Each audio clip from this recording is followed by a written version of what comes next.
अस्सलाम वालेकुम, good morning everyone, welcome to Geo Pakistan with Huma and Abdullah here. क्या हाल है? कैसे हैं आप सब लोग और आप भी? अच्छा अब्दुल्ला, आज सुबह से मुझे कह रहे हैं कि इनके गले में खिचखिच है। आप बताइएगा कि क्या हो रहा है? ये क्या बात है? ये कोई सबके सामने करने वाली बात थी, लेकिन अगर वाकई ये बात हो, सबके सामने ही तो करने वाली बात है। लेकिन अगर ये वाकई बात हो तो छुपानी नहीं चाहिए, ये बात बतानी चाहिए और इस बारे में ख्याल रखना चाहिए। तो मुझे फील हो रहा था, और आजकल ऐसा भी हो रहा है ना कि मेरे साथ तो हमेशा ऐसे होता है कि जब मैं दूसरे लोगों के बारे में कुछ सुनता हूँ ना, तो मुझे सारा कुछ वो महसूस होना शुरू हो जाता है। तो रात को ही मेरे एक बहुत ही करीबी अजीज और दोस्त हैं, उनके घर में माशाल्लाह उनके सिवा सबको कोरोना वायरस हो गया। तो उसके बाद से आपको पता है ना, जब इतने ये तो साजिश है, फिर क्या मतलब है कि उनके सिवा सारों को? क्योंकि उनको पिछले सीजन में हो चुका था अकेले को, ठीक है, तो इस मर्तबा उनको नहीं हुआ और बाकी सबको हो गया। सो देखें, ऐसे भी किस्से होते हैं। तो जब आप इतने क्लोज सर्कल में अपने सुनना शुरू हो जाते हैं ना कि उसको ये सिम्टम महसूस हो रहे हैं, तो आपको खुद भी महसूस होना शुरू हो जाता है। लेकिन एट द सेम टाइम जब आप, कराची का मौसम ना बड़ा वियर्ड और अजीबो गरीब सा है। टू बी ऑनेस्ट, सर्दी आई थी थोड़े दिन के लिए, वापस चली गई है। रात को अगर आप लिहाफ या कंबल या कुछ भी ऐसा कंफर्टर टाइप चीज लेंगे तो आपको हल्का सा पंखा या हल्का सा एसी ऑन करना पड़ेगा, जो आपके गले और सेहत के लिए वैसे ही नुकसानदेह होता है। तो कंफ्यूजन की वजह से आप मारे जा रहे हैं। कमिंग बैक टू दैट खिचखिच जो गले में थोड़ी सी हो रही थी, जो गला खराब है, विजिलेंट रहे आप अपने आपको सबसे बेहतर पता है कि जो भी आप फील कर रहे हैं क्या वो नॉर्मल है कि आम जो हमें सीजनल चेंजेस में हो जाता है। कॉफी पीने के बाद इसमें कुछ फर्क पड़ता है कि नहीं? यही पता चल गया कि देयर समथिंग रॉन्ग, क्योंकि ये कॉफी नहीं है, ये टी है। सुना है कि मुझे इधर ही समझ आ गई। टेस्ट मैं छुपा रहा था वैसे।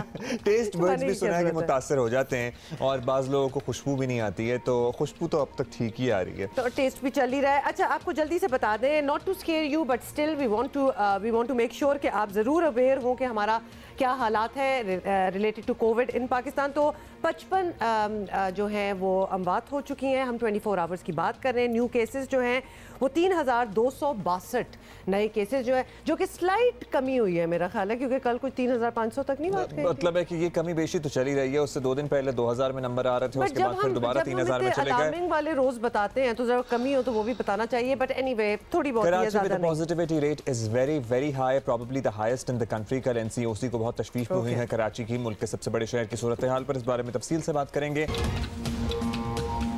वंडरफुल। तो इस बारे में हम आपको कुछ खुसूसी विजुअल्स तो दिखाएंगे, बताएंगे भी, लेकिन एट द सेम टाइम एक दफ़ा मेरा इत्तेफाक हुआ, और मैं पर्टिकुलरली, आपको पता है गुड़ में भी 2 किस्म की इकसाम होती हैं। एक होता है ब्राउन गुड़ और एक होता है ज़रा वाइटिश गुड़। सो ब्राउन गुड़ इज प्रॉबेबली मोर हेल्दी। गुड़ वाले चावल कौन से होते हैं, ब्राउन या हाँ, ब्राउन में किसी में भी बन सकते हैं वैसे तो, लेकिन जो ब्राउन गुड़ होता है वो ज़रा ज़्यादा हेल्दी कंसिडर किया जाता है, या बस होता है। और मैं एक दफ़ा गुड़ लेने गया और एक मार्केट थी जहाँ पे बहुत सारे लोग गुड़ बेच रहे थे, लेकिन माशाल्लाह कोई मक्खियों की भरमार थी। तो आपको पहले मक्खी की पूरी पहले लेयर मक्खी की एक लेयर चला कि गुड़, उसके बाद आप गुड़ देखें। और फिर मैंने अम्मी को आगे बताया, अम्मी कहती कोई बेटा नहीं, बेटा ऐसे ही होता है, ये गुड़ पे आ ही जाती हैं मक्खियाँ। चले, एनीवे, मोर ऑन गुड़ लेटर इन द शो। आज तो वैसे ही जुमे का शो है तो कुछ मीठी बातें भी करने की कोशिश करेंगे, but first of course Covid updates. आपको बताना है कोरोना की दूसरी लहर की वजह से अस्पतालों पर रोजाना दबाव बढ़ रहा है और सूरत हाल तेजी से बदल रही है। खैबर पख्तूनख्वा असेंबली को बताया गया कि पेशावर में तो कोरोना मरीजों के लिए जगह भी ख़त्म हो चुकी है, विच इज़ वेरी अलार्मिंग। और इधर कराची में आपको ये भी बताएं कि जहां पॉजिटिव केसेस की शरह 20% से भी ज़्यादा हो गई है। तिब्बी सहूलतों में माजी के मुकाबले में कुछ बेहतरी आई ज़रूर है। वेंटिलेटर्स और ऑक्सीजन बेड्स पहले से ज़्यादा दस्तयाब हैं, लेकिन हालात अब बहुत ज़्यादा अच्छे नहीं रहे हैं। इन तमाम मुश्किलात के बावजूद तिब्बी अमला दिन रात कोरोना के खिलाफ लड़ रहा है। ऐसे में वज़ीर आज़म इमरान खान ने कोरोना वबा से निमटने के लिए अक़वाम मुत्तहिदा को पसमानदा मुल्कों के कर्जे मुआफ़ करने और $500 अरब का खुसूसी पैकेज, कोरोना पैकेज देने समेत 10 निकाती एजेंडा तजवीज़ किया है। कुछ निकात आपको सुनाते हैं। I would like to propose a 10-point agenda for urgent action. Debt suspension till the end of the pandemic for low-income and most stressed countries. Cancellation of debt of least developed countries. Restructuring of the public sector debt of other developing countries under an agreed inclusive multilateral framework. A general allocation of special drawing rights of $500 billion. Some of the points जो कि वज़ीर आज़म ने कल rays किए। अभी हमें join किए खैबर पख्तूनख्वा के वज़ीर मेहनत शौकत यूसुफजई साहब ने। शौकत यूसुफजई साहब, कोरोना केसेस में इजाफे के साथ ये रिपोर्ट्स भी सामने आ रही हैं कि खैबर पख्तूनख्वा में अस्पतालों में जगह ख़त्म हो गई है। हालात क्या ज़्यादा ख़राब हैं? क्या आपकी असेसमेंट क्या कहती है? इस वक्त जो सूरत हाल है, मैं आपको यकीन से कहता हूँ कि 9.7% तक पहुँच गया पेशावर के अंदर, 14 पॉइंट से अबाव हो गया एबटाबाद में। मुख्तलिफ़ शहरों में मुख्तलिफ़ फिगर्स आ रही हैं और उसमें जो बड़ी बड़ी फैसिलिटीज़ हैं हमारे पास, जो टर्शरी केयर हॉस्पिटल्स हैं, उसमें आप देखें HMC है, अयूब मेडिकल कॉम्प्लेक्स है, हयात शरपा हॉस्पिटल है, इसमें बेड्स ख़त्म है।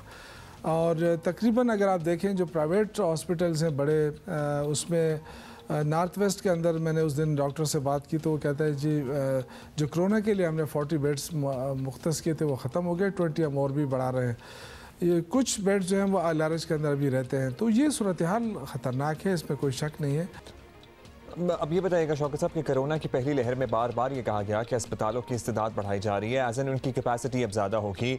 कुछ काम नज़र भी हमें सर्टनली आया, लेकिन क्या वो सब नाकाफ़ी था कि एक बार फिर तिब्बी शोबे पर इतना दबाव आ गया है, या वबा इतनी बढ़ गई है कि अब इसे नहीं मैनेज किया जा सकता? देखिए, ये इसमें कोई शक नहीं कि अपग्रेड किया गया, जो फैसिलिटीज़ थी काफ़ी बेहतरी लाई गई, मुख्तलिफ यानी कि टर्शरी केयर्स हॉस्पिटल्स के अलावा भी अस्पतालों को अपग्रेड किया गया। लेकिन जो वबा फैली है इस दुनिया के अंदर, तो बड़ी बड़ी मईशतें उसका सामना नहीं कर पा रही हैं। आप अमेरिका के अंदर देखें, लाखों लोग बेरोज़गार हुए, मर गए, और हम यूरोप के अंदर देख रहे हैं कि उनके पास तमाम तर फैसिलिटीज़ हैं, इसके बावजूद अमवात हो रही हैं। तो ये लापरवाही की बात नहीं है, जितने वसाइल जितने रिसोर्सेज थे उसके मुताबिक हो गए। लेकिन हमें सबसे ज़्यादा एहतियात की ज़रूरत है। अगर हम एहतियात करेंगे तो इन चीज़ों पे कंट्रोल होगा। अदरवाइज़ अगर हम ये सोचें कि हम फैसिलिटीज़ दें, लोग बेशक वायलेट करें SOPs को, तो वो बड़ा मुश्किल हो जाएगा। आप बिल्कुल सही कह रहे हैं, एहतियात के अलावा कोई और चारा भी नहीं है। वैक्सीन तो अभी तक कुछ है नहीं, लिहाजा उसकी बारे में बात करना और इंतजार में बैठना, दैट्स अनदर स्टोरी। इस वक्त सिर्फ आपके SOPs हैं, वही काम आएंगे। बहुत बहुत शुक्रिया। लेकिन at the same time we should continuously work to increase the capacity, to build the capacity of hospitals and medical facilities here in different cities, क्योंकि उसके अलावा भी कोई चारा नहीं है हमारे पास। ऑब्वियसली वो तो सब कुछ साथ साथ चल ही रहा है। हुकूमत की नुमाइंदगी करने के लिए हमारे साथ मौजूद हैं जनाब सूबाई वज़ीर ट्रांसपोर्ट हैं वैसे तो अवैस कादिर शाह साहब, लेकिन उनसे ओवरऑल सूरत हाल के बारे में हम बात कर लेते हैं। शाह साहब, सिंध में कोरोना की सूरत हाल ज़ाहिर ख़राब से ख़राब, कराची में सबसे ज़्यादा पॉजिटिविटी रेट आया है, कल की अगर बात कर लें यही नज़र आ रहा है। तो क्या अस्पताल इस वक्त सब कुछ हैंडल कर पा रहे हैं? आप समझते हैं कि इस वक्त जो पब्लिक सेक्टर के अस्पतालों में सूरत हाल है वो तसल्ली बख्श है? तक हॉस्पिटल्स बिल्कुल अच्छे तरीके से काम कर रहे हैं और हेल्थ डिपार्टमेंट बिल्कुल 24/7 सर्विसेज प्रोवाइड कर रहा है हर जगह पे, हर गांव में, हर डिस्ट्रिक्ट में।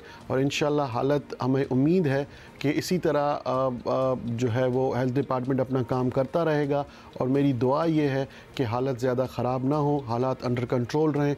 उसके लिए हमें सपोर्ट की ज़रूरत है और अपने लोगों की सपोर्ट की ज़रूरत है। अच्छा शाह साहब, ये बात अफसोसनाक सही, लेकिन हमारा शहरी रवैया जो है ये बता रहा है कि कोरोना के केसेस में मज़ीद इजाफे का बड़ा खदशा है। और बिल्कुल अगर आप देखें, ट्रेजेक्ट्री देखें तो ये बढ़ेंगे अभी केसेस। तो ऐसा हुआ तो फिर अस्पतालों में सूरत हाल मज़ीद बिगड़ सकती है। इसके लिए सिंध हुकूमत की तैयारी क्या है?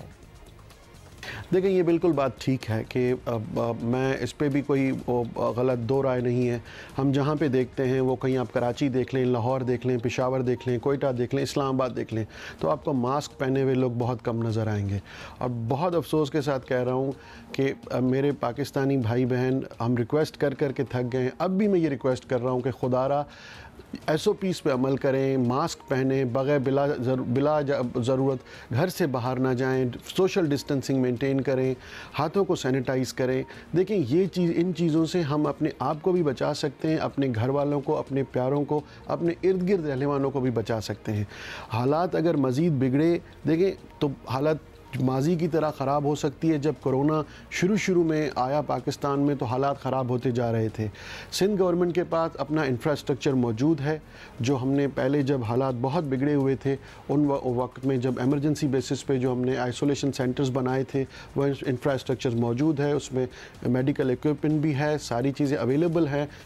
संजू शाह साहब, हालात तो अच्छे नहीं हैं। वैसे उस वक्त हमें ज़्यादा खौफ आया था तो लग रहा था हालात ज़्यादा बुरे हैं, अभी भी कोई अच्छे नहीं है। अब इट्स जस्ट दैट हम ज़रा यूज्ड टू हो गए हैं, हमें वो शॉक फैक्टर जो है वो नहीं हो रहा। अभी भी प्राइवेट अस्पतालों में बेड दस्तयाब नहीं है, पब्लिक सेक्टर के अस्पतालों में आपको पता ही है क्या वैसे ही सूरत हाल होती है। रहनुमा पाकिस्तान तहरीक इंसाफ, मेंबर पंजाब असम्बली मुसर्रत जमशेद चीमा साहबा ने हमें ज्वाइन किया। पंजाब की सूरत हाल के बारे में बात कर लेते हैं। मुसर्रत साहबा, कोरोना की पहली लहर के लिए तो जाहिर है दुनिया बिल्कुल ही तैयार नहीं थी, हम भी नहीं थे, तिब्बी शोबे में बड़े मसाइल भी आए, PPEs नहीं थी, मास्क नहीं थे, कुछ भी नहीं था, एक्सपीरियंस ही नहीं था, टेक्नीशियंस नहीं थे। इस वक्त पंजाब में कोरोना की दूसरी लहर के तमाम केसेस को डील करने की सलाहियत है। आप समझती हैं कि अभी सब कुछ अंडर कंट्रोल है? जहाँ तक किट्स का, हिफाजती किट्स, वो तो कोई सवाल ही नहीं पैदा होता कि उसकी कमी हो। हम अल्हम्दुलिल्लाह मास्क बनाने में, सैनिटाइज़र बनाने में ख़ुद कफ़ील हो चुके हुए हैं, और तो और हम तो अपने वेंटिलेटर्स भी बनाने पे चले गए हैं। लेकिन उसमें जो सबसे इम्पॉर्टेंट चीज़ है कि हमारी पंजाब गवर्नमेंट ने टेस्ट कैपेसिटी बढ़ाई है। अगर हम एवरेज देखें तो 18,000 प्लस हम पर डे टेस्ट रखने की सलाहियत रखते हैं। उसके साथ CM साहब ने 2 BSL-3 लेवल की जो हैं लेबॉरेटरीज़ जो कि मुल्तान और रहीमयार ख़ान में लगेंगी, उनकी अप्रूवल दे दी है। उसके साथ जो सबसे इम्पॉर्टेंट चीज़ है वो ये है कि पहले सबसे बड़ा चैलेंज SOPs पे अमल दरामद कराना, अवेयरनेस, ये सब बहुत बड़े बड़े चैलेंजेस थे जिनका अल्हम्दुलिल्लाह अब चूँकि लोग अवेयर हैं और थोड़ा ज़्यादा कोऑपरेटिव भी हैं, तो इसलिए उस तरह का कोई प्रॉब्लम है नहीं। मुसर्रत साहिबा, मुझे तो लगता है कि ये बहुत बड़ा प्रॉब्लम है, क्योंकि लोग कंप्लेसेंट हो गए हैं कि पहले उनको इतने महीनों में लगा कि अब हमने कर लिया, अब हमें मज़ीद करने की ज़रूरत नहीं है। वो खौफ का एलिमेंट जो है वो हमें लगता है कि कम हो रहा है, इसीलिए तो हमें कम लोग नज़र आते हैं, at least with the mask on. अच्छा, अब ये बताइएगा कि ऐसा नहीं कि कोरोना की ये लहर अभी ख़त्म हो रही है या आजकल में वैक्सीन मिलने वाली है, अभी काफ़ी महीने पड़े हैं इस काम में, एंड आई होप इंशाल्लाह तब भी हो जाए। तो तिब्बी शोबे पर अभी दबाव ना सही, लेकिन मुस्तकबिल में, फ्यूचर में भी सब कंट्रोल में रहे, इसके लिए पंजाब हुकूमत क्या कर रही है? देखें, ऐसा नहीं है कि अब वैक्सीन के आ जाने से ही नताइज बेहतर नहीं हो जाने। जब वैक्सीन मैक्सिमम लोगों को अप्लाई हो जाएगी वो उससे मुस्तफ़ीद तब होंगे। तो उसके लिए पंजाब गवर्नमेंट ना सिर्फ फुली अवेयर है, बल्कि हमने अपनी जितनी भी प्रिकॉशनरी मेजर्स को लेकर के, और खुदा ना खास्ता अगर आगे जाके सिचुएशन अपोजिशन की गैर जिम्मेदारी की वजह से कोई ख़राब होती है तो उसके लिए गवर्नमेंट ने अपने इंतज़ामात कर रखे हुए हैं। लेकिन एक खुशाइंद बात यह है कि हम पॉपुलेशन का 51% हैं, लेकिन पंजाब और गिलगित बल्तिस्तान वो वाहिद 2 सूबे हैं जहाँ पे जो इन्फेक्शन रेट अगर एवरेज हम देखें तो लेस देन 5%। जी, it is the least in the country certainly as compared to Karachi और सिंध के मुख्तलिफ और इलाके।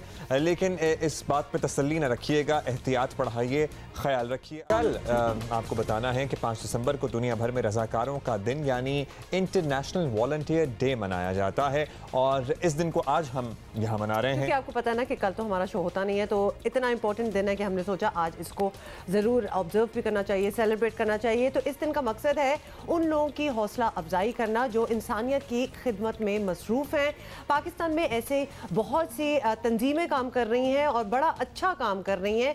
ऐसे बहुत से लोग भी हैं जो बतौर रज़ाकार इस काम का हिस्सा बनना चाहते हैं, बहुत से हैं भी, और बहुत से को ज़रा प्रॉब्लम ये हो जाती है कि how to become a part of this. और मुझे लगता है कि over a period of years हमारे यहाँ इसकी इंपॉर्टेंस पे कम तवज्जो दी जा रही है। आपको पता है एक ज़माने में NCC होती थी, सिविल डिफेंस की ट्रेनिंग होती थी, यूनिवर्सिटीज़ में वॉलंटियर वर्क को बहुत इनकरेज किया जाता था। डिग्री नहीं आपको उस वक्त तक दी जाती थी, एटलीस्ट हमारी यूनिवर्सिटी में, जब तक आप वॉलंटियर वर्क ना कर लें। लेकिन वो NCC वाला और सिविल डिफेंस की ट्रेनिंग वाला एलिमेंट ज़रा कम हो गया है। सो हमें मज़ीद वॉलंटियर्स की ज़रूरत है, और जब कोई सानहा होता है ना, खुदा न खास्ता कोई आफत आती है, तो तब हमें याद आता है कि हमारी नौजवान नस्ल तो ट्रेंड ही नहीं है to do this volunteer work. अच्छा, ये ज़रूर आपको बताना चाहते हैं कि पहले ये काम जो था काफ़ी मुश्किल था, लेकिन अब मिलकर ये एक टर्म है, मिलकर के जरिए ये राब्ते कायम किए जा सकते हैं। मिलकर.com एक ऐसा प्लेटफॉर्म है जो माशरती बेहतरी के लिए इंडस हॉस्पिटल, जिंदगी trust, SOS villages, Sundas foundation,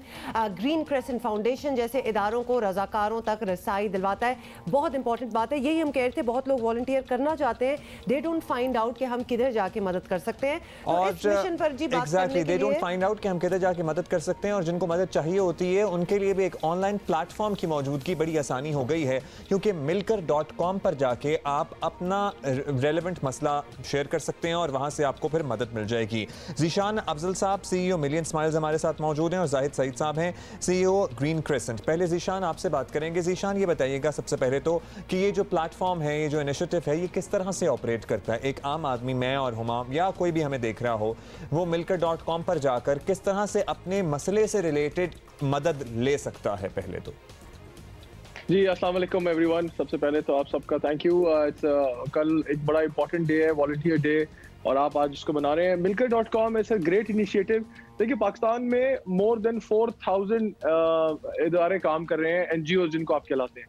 अच्छा, इन इदारों में बेतहाशा काम है, ब्लड डोनेशन से लेकर एजुकेशन, फूड, और स्पेशली जब कोरोना का ये जो इशू आया लास्ट ईयर, इस ईयर मार्च में जब लॉकडाउन हुआ, बहुत सारे लोग वॉलंटियरिज्म के लिए रेडी थे। They wanted to go out to help distribute food. बहुत सारे इदारे लोग ऐसे थे जो ब्लड डोनेशन करना चाहते थे। उनके पास कोई कंबाइंड प्लेटफॉर्म अवेलेबल नहीं था जहां जाके वो रजिस्टर करें और सारी NGOs उस प्लेटफॉर्म पे हो, and they can pick and choose as well कि मुझे किस जगह पे कहाँ जाना है। सो मिलकर ने वो एक, कहते हैं ना, पूरे पाकिस्तान की NGOs को लेकर एक सेंट्रलाइज पोर्टल बनाया है, वेयर फॉर एग्जांपल मुझे कल अगर कोई ब्लड डोनेशन कैंप करना है तो मैं मिलकर पे जाके वो पोस्ट कर दूंगा, एंड मिलकर के सारे मेंबर्स और बाकी NGOs भी और सारी पब्लिक कैन वॉलंटियर एंड से कि जी मैं आकर यहाँ काम करना चाहता हूँ। It's simple as that. अच्छा, तो इसका ये जबरदस्त बात है, एंड आई एम श्योर जो लोग सुन रहे होंगे उनके लिए भी बड़ी सहूलत होगी इसकी। जाहिद, आपसे पूछना चाहती हूँ कि how do you make sure कि ये जो लोग हैं यंगस्टर्स ही होंगे, एज ब्रैकेट भी आप थोड़ा सा हमें एक्सप्लेन कर दें, फिर ये जिस मकसद के लिए आ रहे हैं कि वो वही मकसद हो, कोई थोड़ा सा बैकग्राउंड चेक, कोई एजुकेशन, एनीथिंग एल्स जिससे आपको कोई गारंटी हो कि ये सही लोग हैं? जी बहुत शुक्रिया, अस्सलाम वालेकुम। ये जो अभी बात की जैसे ज़ीशान ने कि ये मिलकर जो है, इसमें ये एक प्लेटफॉर्म ऐसा बन गया है कि एक तो इसमें जो वॉलंटियर्स हैं they can come forward, because वो जब वहाँ उसको देखते हैं तो दे नो कि कौन सी NGO जो है वो किस एरिया में स्पेशलाइज कर रही है, और वो उस NGOs को, क्योंकि जो NGOs इसमें ज्वाइन कर रही हैं उनको भी वो जान सकते हैं, एक लिहाज से समझे कि एक रेफरेंस चेक हो जाता है, और they can find out the right NGO to work with जहां उनका एरिया ऑफ इंटरेस्ट है। इसमें एक जो बहुत इंटरेस्टिंग दूसरी बात हो रही है जो मैं आपको जरूर शेयर करना चाहूंगा, वो ये है कि जैसे ग्रीन क्रिसेंट ट्रस्ट के पूरे सूबे सिंध के अंदर स्कूल्स हैं, तो यहाँ यानी जो NGOs उस प्लेटफॉर्म पर हैं मिलकर, हमसे शाहिद आफरीदी फाउंडेशन ने एक हमारा जो इब्राहिम हैदरी का स्कूल है उसके लिए कोलैबोरेट किया, और शाहिद आफरीदी और ग्रीन क्रिसेंट का मिलकर स्कूल हो गया। और उसके बाद कल यानी जो वॉलंटियर डे है उस पे वहां पर हम इंडस हॉस्पिटल को अपने साथ लेकर जा रहे हैं, ताकि वो हमारे उस स्कूल कैंपस में और उस आबादी से ब्लड डोनेशंस भी जमा कर सकें। तो मिलकर ने जो एक दूसरा काम किया है वो ये कि जो NGOs भी हैं डिफरेंट जो सेक्टर्स में काम कर रही हैं, वो भी मिलजुल कर और उस इफेक्ट को मल्टीप्लाई कर रहे हैं।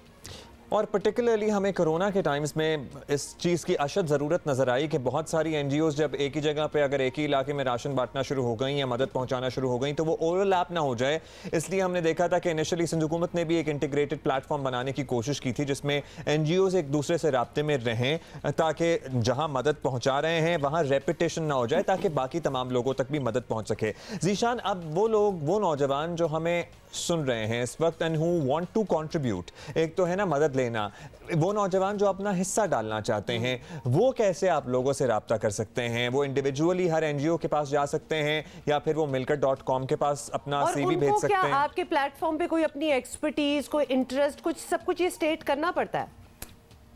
जी अच्छा, देखिए मैं एक चीज अब्दुल्ला आपको क्लियर कर दूं। देखिए, नौजवान बहुत इंपॉर्टेंट है, बट मिलकर खाली नौजवानों के लिए नहीं है। इसमें अब्दुल्ला आप भी, मैं भी, हम सब जो प्रॉब्ली नौजवान, मैं कहता हूँ 30 years and less, जी जी सो प्रॉब्ली मैं शायद नौजवान ब्रैकेट से निकल गया हूँ सो ये पूरे पाकिस्तान के लिए anyone who is a doctor, who is a lawyer, who is a engineer, who is any degree holder, any qualification can volunteer to do this work. और इसमें आप मिलकर पे जाकर रजिस्ट्रेशन है, आप सारे you can, for example, if I am a doctor, I can go and register myself as a pediatrician. जी मैं बच्चों के मामलात जो हैं उसमें एक्सपर्ट हूँ, मैं हार्ट सर्जन हूँ. सो जो NGOs हैं उनके पास वो डाटा अवेलेबल हो जाता है कि हम इन लोगों को अप्रोच कर सकते हैं. सेकेंडली हमारी अपने इंडिविजुअल इदारे, जैसे मैं मिलियन स्माइल्स फाउंडेशन का फाउंडर हूँ, जाहिद साहब ग्रीन कैसेंट को देखते हैं, हमारे अपने इदारों की वेबसाइट, फेसबुक पेजेस और आउटरीच एक्टिविटीज है. बट इस प्लेटफॉर्म ने सिर्फ ये किया है कि एक सेंट्रलाइज्ड पोर्टल बना दिया है where all the NGOs are available and there is work and there is you know कहते हैं रिलेट कर सकते हैं आप. जी जी बिल्कुल Zeeshan, we get the point. Time हमारे पास बहुत कम है. जाहिद आपसे आखिरी सवाल ये पूछना चाहूंगी कि अब तक आपके पास क्या रिस्पॉन्स है? Pakistanis as a nation, professionals हो, स्टूडेंट्स हो, जो भी हो, दे आर इनटू इट के जी वॉलंटियरिज्म ये एक बहुत बड़ी चीज़ है. अगर आप वेस्ट में देखा जाए तो हमारे भी वही रुझान है हमारा. जी एक तो ये हमने देखा है कि हर डिजास्टर में, हर मुश्किल में, जैसे कोविड की आई, इससे पहले अर्थक्वेक, फ्लड्स में, हमारी एक बहुत बड़ी मोबिलाइजेशन होती है, नेशनल मोबिलाइजेशन होती है to help the people in need. लेकिन जो एक वॉलंटियरिज्म को प्रमोट करना है, मेरा ख्याल है उसके लिए this is a perfect platform. और हमें एक्चुअली जिस चीज को प्रमोट करना चाहिए वो ये कि जो भी जिस फील्ड के अंदर है उसके पास जो एक्सपर्टीज है which can contribute to the development work of our nation. Zahid साहब आपको इधर ही रोकना पड़ेगा. आपने you made a very valid point कि जो एक्सपर्ट्स हैं जिन फील्ड्स में वो आए और खुद भी शायद देख लें कि कहाँ उनकी जरूरत है और फिर आपका प्लेटफॉर्म. कोई मुसीबत आती है, कोई बीमारी आती है, कोई आफत आती है तो इंसान दरबदर यकीन मानिए ठोकरे खा रहा होता है. लेकिन मिलकर.com के जरिए आप एक ही प्लेटफॉर्म से मदद हासिल कर सकते हैं. बहुत शुक्रिया ज़ीशान अफजल एंड जाहिद सईद. पाकिस्तानी स्क्वाड का कोरोना टेस्ट मनफी आया है, लेकिन न्यूजीलैंड हुकाम अब भी मुतमईन नहीं. ट्रेनिंग की इजाजत अगले टेस्ट से मशरूत कर दी है. शुरू में आपको पता है ना ब्रीचेस की थी, तो फिर अब शायद ज्यादा सख्ती की भी है. आई गेस यही हो रहा होगा, लेकिन आपको पूरा हम एक्सप्लेन कर दें हो क्या रहा है. टीम मैनेजमेंट बेचैनी का शिकार है. जराए का बताना है कि पाकिस्तान टीम के 90 रोज होने वाले तमाम 44 कोरोना टेस्ट जो हैं वो मनफी आए हैं, लेकिन इसके बावजूद पाकिस्तान टीम को अभी तक ट्रेनिंग की इजाज़त नहीं दी गई. अगली कोरोना टेस्टिंग इतवार को होगी, जिसके बाद ही न्यूजीलैंड हुकाम कोई फैसला करेंगे. PCB chief executive Wasim Khan का हेड कोच मिसबाहुल हक और कप्तान बाबर आजम से रब्ता हुआ है और उनसे न्यूजीलैंड हुकूमत के फैसले के बाद की सूरत हाल पर कोच और कप्तान से बात की. और PCB chief executive Wasim Khan ने न्यूजीलैंड क्रिकेट के हम मनसब से भी बात की. और फिर क्या बात हुई अब्दुल्ला? अब आप ये देखें, जो आप विजुअल्स देख रहे हैं ना, एक कमरे के अंदर ये सारे लड़के बंद हैं, एज इन आपस में भी नहीं मिल सकते, अलग अलग हैं. और पता नहीं यार, मेरा ख्याल था, वैसे मुझे थोड़ा सा तरस आ रहा है कि आपस में तो मिलने की इजाज़त होनी चाहिए थी, लेकिन अपेरेंटली वो भी सख्ती की गई है. क्योंकि शुरू में आपको पता है कि 4 मेंबर्स के पॉजिटिव आ गए थे, फिर एक और नंबर आया कि जी 6 के पॉजिटिव आ गए हैं, तो आपस में. लेकिन उसके बाद सारे नेगेटिव हो गए. उसके बाद अब सारे नेगेटिव हो गए. They are very strict, they are very cautious. तो लिहाजा ये जितनी ट्रेनिंग कर सकते हैं, आई थिंक इन लोगों को ये भी बता दिया होगा कि जितना अपने कमरे में जो कर सकते हो वो ट्रेनिंग आप करेंगे. वैसे ये वाले जो पुशअप्स होते हैं, very long flight as well. उसके बाद से अभी तक वो आइसोलेशन में. हाँ, वसीम खान का कहना था कि न्यूजीलैंड क्रिकेट बोर्ड हुकाम से राब्ते में सूरत हाल पर मायूसी का इजहार किया है. और अच्छा, लेकिन 2 दिन बाद, which is not even 2 दिन बाद, परसों संडे को दोबारा से इनका टेस्ट होगा सारों का, और उसके बाद डिसीजन होगी कि when they can start training. So there you go. ये वाले पुशअप्स ट्राई किए आपने कभी? हाँ, वो जो जंप वाले, आप वो भी करते हैं. हाँ, वो मैं 1-2 ही कर सकती हूँ. Thank you. अच्छा जी, लेट्स होप के संडे को सब क्लियर आ जाएं, तो फिर संडे को दोबारा से क्लियर आ जाएं, क्योंकि अभी भी क्लियर ही हैं. अच्छा जी, आपको याद दिलाना है जल्दी से कि आलमी उर्दू कॉन्फ्रेंस कल हमने आपको बताया था, वो जारी है, बिल्कुल ऑनलाइन है, आप बिल्कुल उसको ज्वाइन कर सकते हैं from wherever you are in Pakistan और इन द वर्ल्ड. ये कराची आर्ट्स काउंसिल के तरफ से हो रही है. काउंसिल या पाकिस्तान आर्ट्स काउंसिल का फेसबुक पेज लाएं, वहाँ पे लाइव स्ट्रीमिंग आप यूट्यूब पे भी देख सकें, फेसबुक पे भी देख सकते हैं. So you can be a part of it. I guess इस दफा सबसे ज्यादा रिसेप्शन होगा from the comfort of your home. और ये भी संडे तक है। अब कुछ सियासी बातों पे आ जाते हैं और आपको बताएं कि हुकूमत और ऑपोजिशन का लहजा सख्त से सख्तर होता जा रहा है। मुज़ाकरात की बात अगर कहीं थी भी तो अब बहुत पीछे रह गई है। सियासी तसादुम का खतरा लगातार बढ़ रहा है और जाहिर है जो किसी के मफाद में नहीं है। ऑपोजिशन जमातों का इत्तेहाद PDM इस वक्त हुकूमत मुखालिफ तहरीक को तेज़ से तेज़ तर कर रहा है। जलसों में जितनी सख्त बातें कही जाती हैं अब वो न्यूज़ कॉन्फ्रेंस में भी कही जा रही हैं, वही बातें रिपीट हो रही हैं। दूसरी जानिब हुकूमत भी कम नहीं, ईंट का जवाब पत्थर से दिया जा रहा है। एक बड़ी हुकूमत मुखालिफ तहरीक 2014 वाली तहरीक इंसाफ की हो या 2020 वाली PDM की तहरीक हो, मुल्क की मईशत के लिए कोई अच्छी बात नहीं होती है। गैर यकीनी और सियासी अदम इस्तेहकाम के माहौल में सरमायाकार भी सरमायाकारी करते हुए डरते हैं। सियासी इख्तलाफात का बेहतरीन हल मुज़ाकरात की मेज़ पर ही निकलता है, लेकिन लहजों में नरमी लाए बगैर मुज़ाकरात की राह हमवार नहीं हो सकती है। इसी पर बात करते हैं। रहनुमा मुस्लिम लीग नून मियाँ जावेद लतीफ़ हमारे साथ मौजूद हैं। शुक्रिया जावेद साहब। जावेद साहब, राना सनाउल्लाह ऐलान कर रहे हैं कि ऑपोजिशन इस्लामाबाद की तरफ मार्च के लिए निकलेगी और हुकूमत चली जाएगी। अब बात यह है सर कि तहरीक इंसाफ समेत सभी धरने या मार्च कर चुके हैं, आज तक इनसे कोई हुकूमत नहीं गई है। अल्टीमेटली बैठना ही पड़ता है, बात ही करनी पड़ती है। फिर इस सारी मश्क का क्या फ़ायदा है? देखें, बात यह है कि हम एक निज़ाम की तब्दीली के लिए निकले हैं। हम पाकिस्तान में जो 70 सालों से नुकसान हुआ है उस बीमारी को छुपा कर अब गुजारा नहीं होगा। उस बीमारी का इलाज करने से पाकिस्तानी कौम जो है वो सुख का सांस लेगी, पाकिस्तान में अमन आएगा, पाकिस्तान में खुशहाली आएगी, पाकिस्तान में बेरोज़गार नौजवानों की जो एक बड़ी फ़ौज हम तैयार कर रहे हैं, इससे कौम को छुटकारा मिल सकेगा। अच्छा, there was another way of going about it Javed Latif साहब। हुकूमत की जानिब से मुज़ाकरात की ऑफ़र थी लेकिन ऑपोजिशन ने उसे रद्द कर दिया। एक सियासी जद्दोजहद में बातचीत का सियासी रास्ता यूं बंद कर देना तो किसी जमहूरी जमात को ज़ेब नहीं देता। तो आप लोगों ने इसका फ़ायदा उठाते हैं आप बातचीत का? ये बात दुरुस्त है कि जमहूरी दौर में जमहूरियत जो जमहूरी सेटअप होता है उसी से वक्त के अपोजिशन या वक्त की हुकूमत से मुज़ाकरात होते हैं, मगर ये तो सबको नज़र आ रहा है कि ये सिलेक्टेड हैं। अब मुझे ये बताएं कि जो 2-2.5 सालों से जो बेड़ा गर्क करके रख दिया मईशत का इन्होंने, जो दुनिया में तन्हा कर दिया पाकिस्तान को, आज उन अनाड़ियों से, उन नलायकों से, उन नाहलों से कौन बात करेगा जो खुद अभी तक अपने पाँव पर खड़ा नहीं हो सके, अभी भी उनको उंगली से पकड़कर 2.5 साल बाद भी चलाया जा रहा है। तो फिर जिनसे जो चला रहे हैं बात उन्हीं से होगी। ठीक है, ओके। जावेद लतीफ़ साहब हमसे बात करते रहनुमा मुस्लिम लीग नून। मेरा ख्याल है हमें बिल्कुल कोशिश छोड़ देनी चाहिए कि हम किसी की बात कराएं आपस में, क्योंकि ये कह रहे हैं जो चल रहे हैं उनसे बात नहीं होगी, उनसे बात नहीं होगी, जो चला रहे हैं उनसे बात होगी। लेट्स सी, चलें उनसे बात करके देखें क्या होता है। अभी हम आगे बढ़ेंगे। अभी आपको एक बड़ी इंटरेस्टिंग चीज़ बतानी है और I can personally relate to it, क्योंकि बहुत दफ़ा होता है कि आप किसी और शहर में रह रहे होते हैं और किसी और शहर में आपका काम चल रहा होता है या मुल्क से बाहर रह रहे होते हैं और आपकी कोई प्रॉपर्टी या फिर कोई दुकान या कोई घर आप बना रहे होते हैं अपने बैक इन होमलैंड, तो मुश्किल हो जाता है मैनेज करना।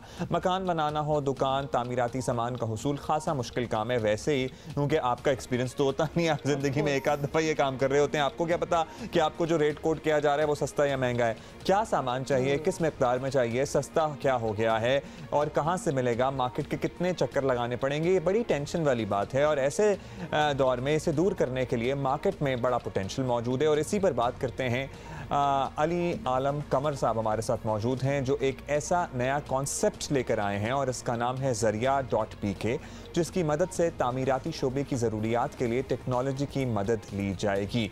अली आलम कमर साहब हमारे साथ मौजूद हैं, तो उनसे ज़रा सबसे पहले बात कर लेते हैं। अली साहब, थोड़ी सी अभी भी हमें एम्बिग्विटी है कि हाउ डज दिस ज़रिया.pk वर्क, किस तरह से आप लोगों को फैसिलिटेट करेंगे अगर किसी ने स्क्रैच से अपना घर शुरू करना है या कोई रेनोवेशन का काम चल रहा है, आपसे क्या मदद मिल सकती है हमें? जी बिस्मिल्लाहिर्रहमानिर्रहीम। जी Zaria.pk पाकिस्तान का पहला ऑनलाइन पोर्टल है जहाँ पे आप कंस्ट्रक्शन और फिनिशिंग मटेरियल्स की परचेज कर सकते हैं।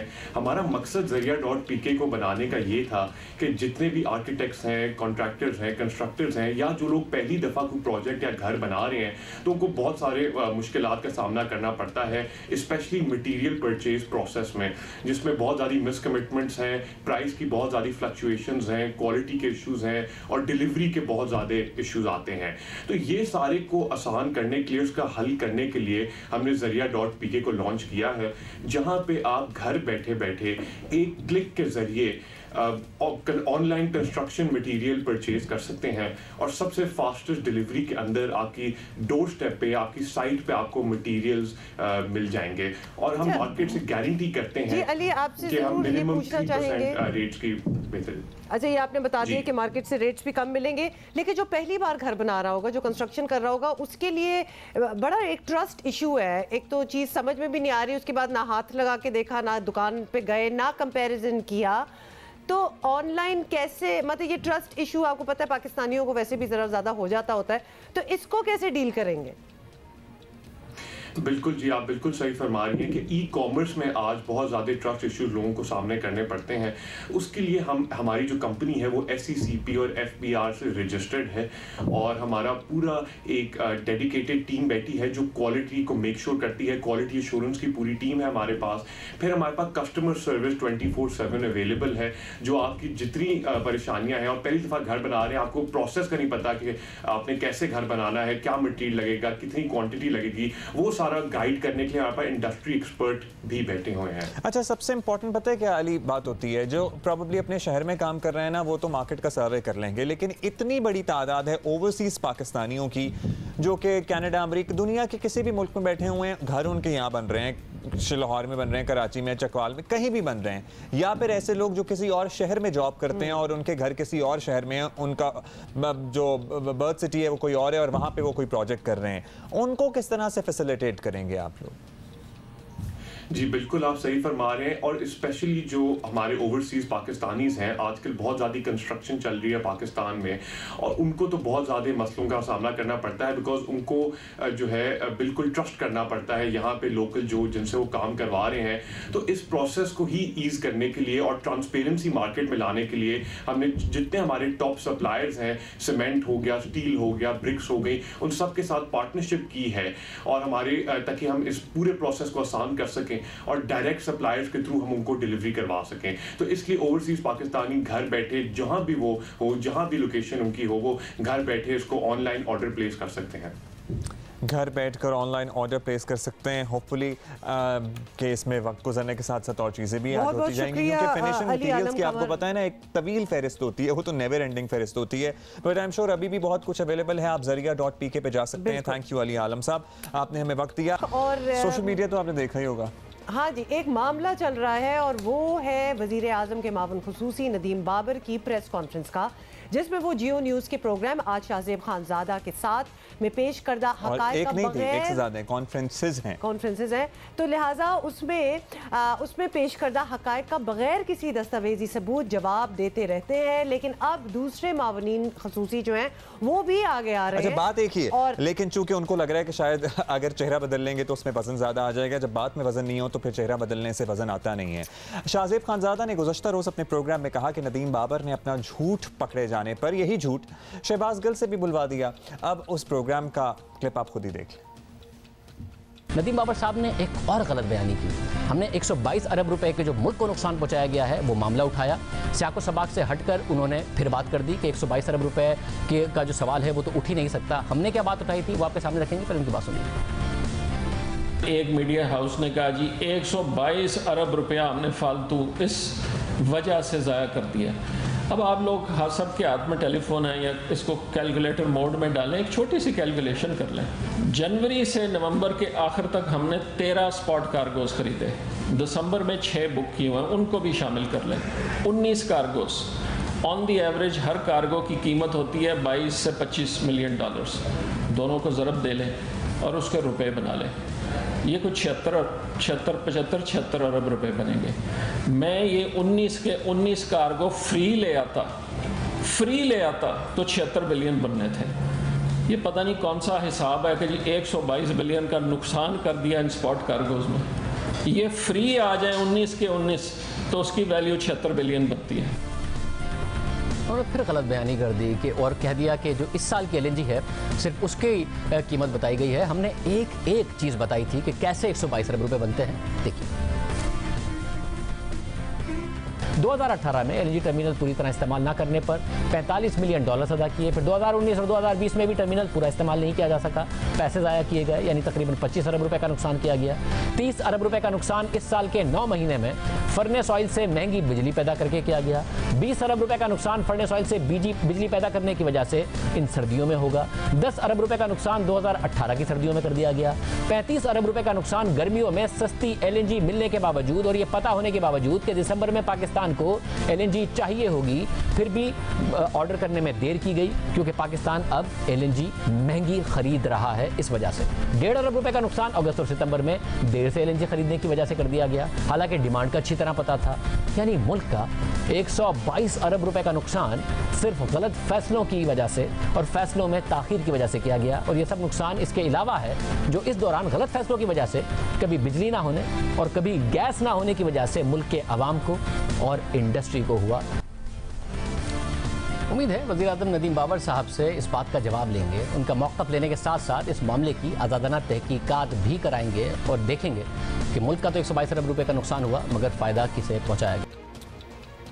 होपफुली वज़ीर-ए-आज़म इस मामले की आज़ादाना तहकीकात कराएं, क्योंकि अगर अपने ही साथियों से पूछते रहेंगे तो वो वही बताएंगे जो अब तक बताते आए हैं। और ये मतलब कौमी ख़जाना है, this is the way it is being used and abused. और जिस तरह पूरी एक फहरिस्त शाहज़ेब के शो पे दी गई है, अगर कहीं और रिसर्च नहीं करनी तो इसी को मान लें और इसी को देख लें कि क्या हो रहा है। At least this should Rahul up some feathers के ज़रा पता तो करो कि हुआ क्या है इधर।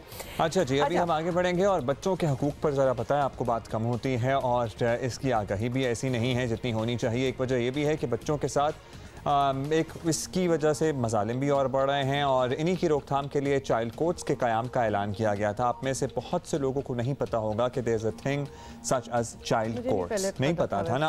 अब इसीलिए हम आज ये डिस्कस कर रहे हैं। ये अदालतें कितनी अहम साबित हो सकती हैं, इसकी एक झलक दिखाने के लिए एक सीरीज़ तैयार की गई है, बेगुनाह। इसमें आपको सरमद खूसट, ईमान शाहिद, नवीद अंजुम जैसे फ़नकार भी नज़र आएंगे। लेकिन इस सीरीज़ का मकसद क्या है, एज़ इन उसी के पीछे बात करेंगे हम। इसकी को राइटर हमारे साथ हैं, मुसन्निफ़ा हैं, 2 बहनें हैं, एलिया और इज़ा राठौर। बिल्कुल, Aliya and Iza are joining us from Islamabad. उनसे बात कर लेते हैं। सबसे पहले तो ये बताइएगा कि what was the thought process, ये क्या आप लोगों ने पहले ये कहानियाँ लिखी थी और उसके बाद उसके ऊपर कोई सीरीज़ बनी या फिर आपको कमीशन किया गया? इज़ा आप बताइए। अस्सलाम वालेकुम, thank you for having us on. Basically हमने एक ऐसी स्टोरी दिखानी थी जिसमें हम चिल्ड्रन की राइट्स को क्वेश्चन करें। मतलब ऑब्वियसली इस मुल्क में और बहुत सारे मुल्कों में children go through specific kinds of struggles और मतलब कुछ ऐसे स्ट्रगल्स होते हैं जो अडल्ट्स की वजह से उनके ऊपर इन्फ्लिक्ट हुए होते हैं। तो हमने बेसिकली एक ऐसी स्टोरी दिखानी थी जिसमें एक बच्चा ऑलरेडी ट्रॉमेटिक इवेंट के थ्रू गुजर के फिर कोर्ट सिस्टम के अंदर फिर से वही ट्रॉमा रीलिव कर रहा था। और हम ये दिखाना चाह रहे थे कि this process should be mitigated by some sort of special care that's given for children, जो कि ऑलरेडी मतलब अगर आप एक बच्चे को देखें जो एक क्राइम के थ्रू गुजर चुके हैं, उनकी ऑलरेडी मतलब बहुत सारे ट्रॉमा रिस्पॉन्सेज होते हैं। So we need special care for the legal system that's going to be handling them. तो ये जो चाइल्ड कोर्ट्स हैं, ये बताइएगा कि ये बच्चों से ज़रा डिफरेंटली डील कर रही हैं मुल्क के कौन से शहरों में, क्योंकि अभी तो बहुत से लोगों को इसी के बारे में आगाही नहीं है कि एक केस को चाइल्ड कोर्ट में भी परसू किया जा सकता है। जी एब्सोल्युटली, आई थिंक कि अभी it's a new concept in Pakistan and we definitely trying to raise मतलब the entire purpose of writing this, हम यही चाह रहे थे कि हम इस टॉपिक के ऊपर अवेयरनेस रेज करें कि when it comes to the systems and institutions in Pakistan एक स्पेशल तरीका होता है जिसके थ्रू हमें जाना चाहिए। The organisation we are working with group development Pakistan has put special care into starting child courts. Lahore में अभी कुछ सालों पहले पहला चाइल्ड कोर्ट शुरू हुआ था पेशावर अब में। जरा इस प्रोजेक्ट के बारे में बात कर लें। एलिया भी हमारे साथ मौजूद हैं, तो एलिया आपसे जानना चाहेंगे कि ये प्रोजेक्ट, ठीक है, आप किसी के साथ कोलैबोरेशन में काम कर रहे हैं, इसको डायरेक्ट किसने किया है, फिर इतने बड़े बड़े इंडस्ट्री के नाम इस प्रोजेक्ट से एसोसिएटेड हैं, तो आप लोग ने कैसे अप्रोच किया या how did this all work out?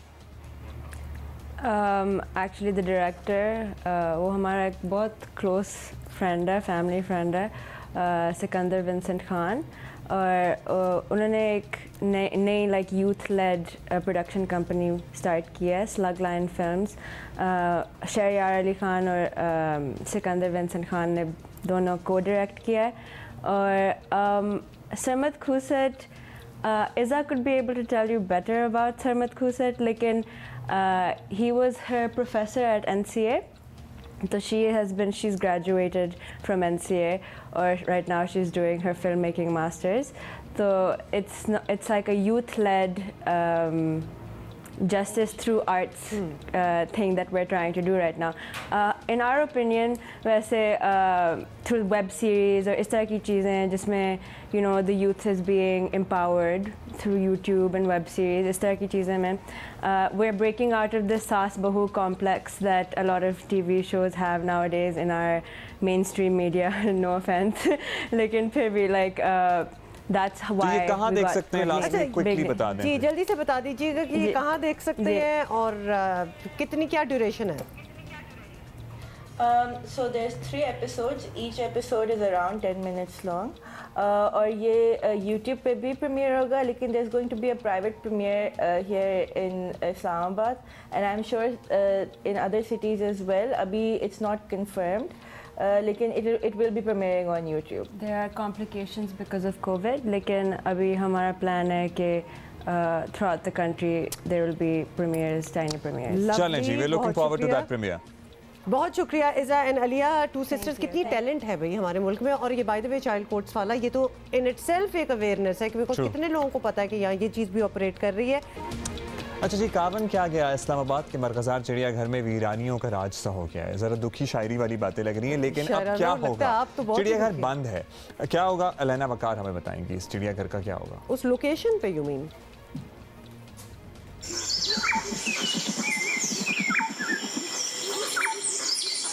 जानवरों की आवाजें और शहरियों की चहल पहल से भरपूर इस्लामाबाद मुर्गजार चिड़ियाघर, जो कभी खुशियां बिखेरा करता था, आज वीरान पड़ा है। हर सू सन्नाटे का राज है। मुआवने खसूसी मौसमियाती तब्दीली मलिक अमीन असलम कहते हैं, चिड़ियाघर की जमीन इस्लामाबाद के लोगों का असासा है, इसे ऐसे वीरान नहीं छोड़ेंगे। प्रॉपर प्लान बना रहे हैं उसको, सेंचुरी कम ओपन एनक्लोजर जू के लिए, और इंशाल्लाह आप देखेंगे कि 2-3 महीने में उसका प्लान बना के, उसकी फंडिंग भी है हमारे पास और जल्द उस पर इम्प्लीमेंट करेंगे। कावन हाथी तो कंबोडिया चला गया, पीछे रह गए सुनसान चिड़ियाघर में 2 रीछ, 1 हिरन और 1 बंदर। इनकी मुंतकली के बारे में फैसला जल्द होगा। उनकी मुंतकली के हवाले से जो हमारा इस्लामाबाद वाइल्ड लाइफ बोर्ड है उसने फैसला करना है, और वो ऑप्शंस देखेंगे कि ये पाकिस्तान के अंदर हो सकता है या बाहर करना है। चिड़ियाघर के दरवाजे शहरियों के लिए मुकम्मल बंद हैं। यहाँ का रुख करने वाले शहरी मायूस लौट जाते हैं। कैमरामैन मोहम्मद खाकान के साथ अलैना वकार, जियो न्यूज़, इस्लामाबाद।